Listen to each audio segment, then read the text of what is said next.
Chapter 5 of So You Want to Be an Authortuber with me, Jenna O'Malley, your soul writer, author of sci-fi fantasy with dashes of romance and nerdy references. This is going to be the next to last episode / class / chapter of the freebie course to get everyone prepared for the launching, if it is not done already, of Soul Bard Academy proper. So, if you want to go ahead and get everything ready, drinks, note-taking supplies, finish your homework from the last couple of weeks, now's the time to do so. Otherwise, let's go ahead and rock it.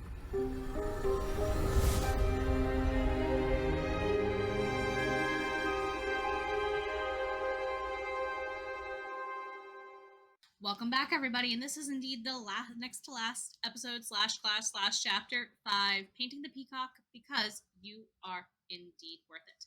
We do, of course, start off our graphics videos and more choices with some notes from the video lesson. If you need to go ahead and get them, now's the time to do so, because we're going to go right to episode 5 and our slide notes.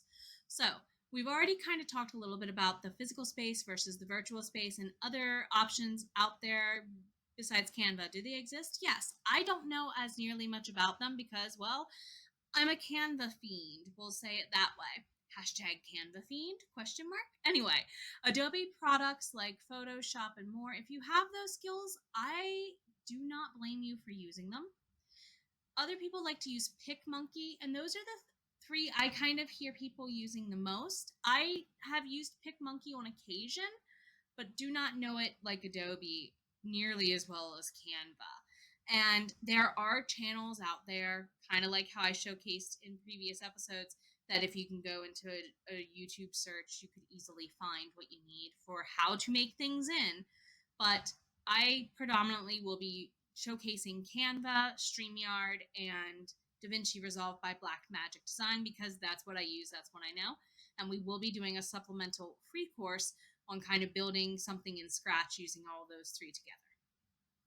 So, outlining your first video. There is a debate on whether or not you should script versus outline. I'm the kind of person that I have taught from an outline for over a decade as a teacher. I don't need to script most of my videos. My outlines kind of do keep me on point. If you do have those kind of public speaking skills, keep in mind the thesis plus the 5W1H method of writing papers for essay argumentative purposes and persuasive purposes always works amazingly. What's the 5W1H? Who, what, when, where, why, and how. Sounds a little elementary, but hey, we built those basic skills when we were attending K-12 for a reason. You should be able to continue to use them here if you need. Do not be afraid to go a little basic if you need that simplicity. That's what I do. Now, if you do understand writing, you know that there is no single correct way to outline anything. You could be a plotter, a plantster, a pantster with your videos, and I will admit my outlines have run that gambit. There are some vlogs where literally I have a sentence as my outline, and that keeps me on track. Other things that are more involved like this, I do need a more sophisticated outline. What you're seeing outlined on screen now started as something I physically did on paper before I even made my workbooks as part of backward planning this course. So practice using the screen for reading, therefore, to your advantage, regardless of if you are a plotter, a plantster, or a pantster, even with making your YouTube videos, okay? Your eyes should, go to the camera occasionally. That's why, in my case, I have a sticker beneath mine that says smile. Kid you not. Okay? What you all also don't see is I have an index card taped right next to it for my writing sprints, reminding me to do things. Some of them I still forget to do. But you can see how very easily stuff that goes on behind the scene has an art, theatrically, or like Hollywood TV production-wise to it for some channels for a reason. And it's just to kind of help you manage everything. You are usually, unless you hire someone to help you, doing most of the work yourself at this stage. Unless you have the budget otherwise, right? So do try to practice your public speaking skills, both from the planning and writing end and to the actually delivering it end. It takes a while to get comfortable with it, I will be honest. So, outlining your first video, which outline did I start with? Me personally? Well, When in doubt, I go with probably the best online writing lab I as a teacher have ever known, because Purdue University's has been around since before I started teaching. And they have an outline, sample, and example lesson here that you could kind of self teach if you don't know how to outline, of what to do for your videos. They use this for like writing college essays or articles or journals and blogs and things. You could easily adapt this to even writing a fictional story. Yes, I've done it. Yes, I've done it. Purdue University's link is attached in the digital version of the slideshow there if you should need it. Otherwise, I will put it in the description box below. Should I ask for feedback on my outline? Sure, why not? Should I reach out and ask for feedback on my outlines before I even record the video? Sure, why not? If you feel like you need it, go for it. Be your authentic, true self, though. Let that shine through from the beginning. Don't become a mask, because then it becomes something hard to keep up. You're also learning to grow through the eyes of your potential viewers and through the eyes of people who have maybe done YouTube for a while or watched YouTube for a while, right? You're building a community of people who could also become your followers, your street team, and more.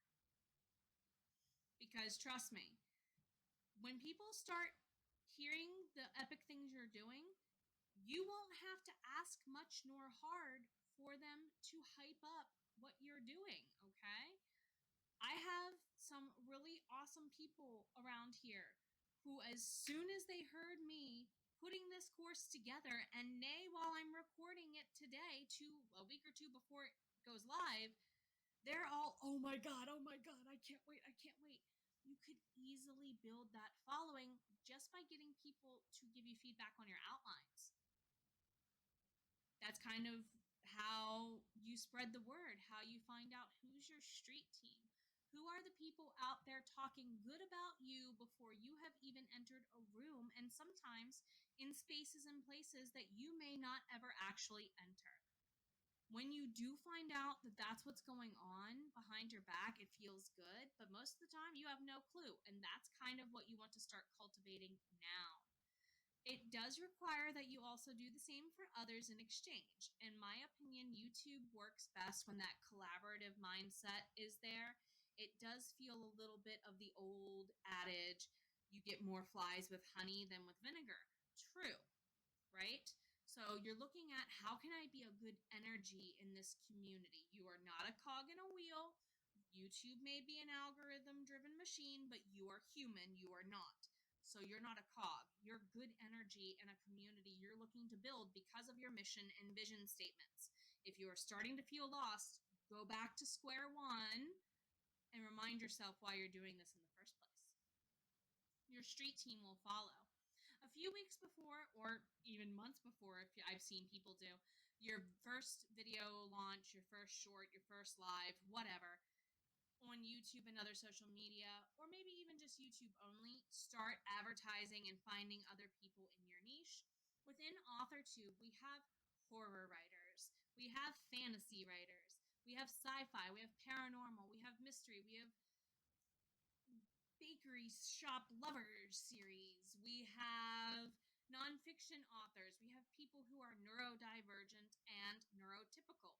So you have tons of people who are like you in some way, shape, or form. Maybe you have a fellow writer who is into gaming or tarot, or maybe you're into a certain sport, or maybe you're into a certain historical time period. There are author tubers and booktubers, kind of the big sibling to which AuthorTube belongs, in my opinion, who will also be looking to follow you.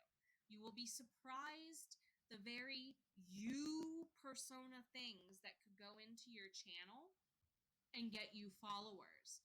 I know me, myself, talking about dice, because I've written with dice as a tabletop RPG gamer and as an author. That has gotten me into watching other people's channels who are authors but gamers first, if you see what I mean. And you could literally start building your street team and start building the people who are going to yell your name greatest and loudest first early on, before you even possibly outline and plan and shoot your first video. You're visiting the community, you're seeing what's around, and I've included a link here that is cultivated by many awesome volunteers. tinyurl.com/authortube. The first tab on this link when you get there has a list, and you could add your channel to it, by the way, I hear tell. This channel link this tab will help you find everybody within your niche quickly. And to the people who cultivate it, thank you. The subsequent tabs are how we track each other's writing and productivity sprints. So if you decide to do that, definitely reach out to, I believe it's Jules the Dawdling Writer, Kat Leo, and a few others who oversee this list. So let's go ahead. First and foremost, am I going to make my own graphics and edit my own videos? If so, here are some places I can learn how to do that. If I'm not doing it myself, who am I paying to do it? So this is a time for you to start checking a budget and start considering what can I do, what can't I do. Canva does have a limited free version that I started with, and I did eventually go to their $15 a month paid version. If you go to the $15 a month paid version, you will see that a ton of options opens up for you, okay? So with graphics, videos, more, and choices, I do want you to say this to yourself as you're reading it. While I accept that I am starting with as perfectly acceptable, could I ask friends, family, and more to gift and help fundraising for software and hardware? If you have not done that already, now's your check-in to do so. Do I have a newsletter, a Ko-fi page, a Patreon, something else I'm already running that can help me not just fund financially, but fund that sub count, if you get what I mean, a little bit further? Are there grants, scholarships for small business owners that fit my mission statement to help me get funding to pay for stuff I need if I want to start recording soon? What other funding options have I not yet considered at this point? What can you do right now versus later? This is kind of you going back through all of your homework thus far and looking as a checkpoint. What do I need to do to start actually planning to shoot a video? Now, some of us are coming at this, either we've been doing AuthorTube for a while and we're looking to just kind of adjust.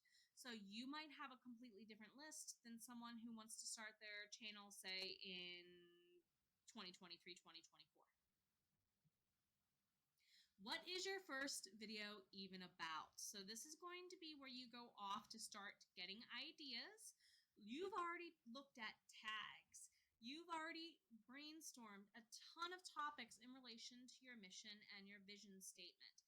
You've debated about whether or not it should be an intro to you video. You have so many video topics to consider. How do you want to make your first debut splash?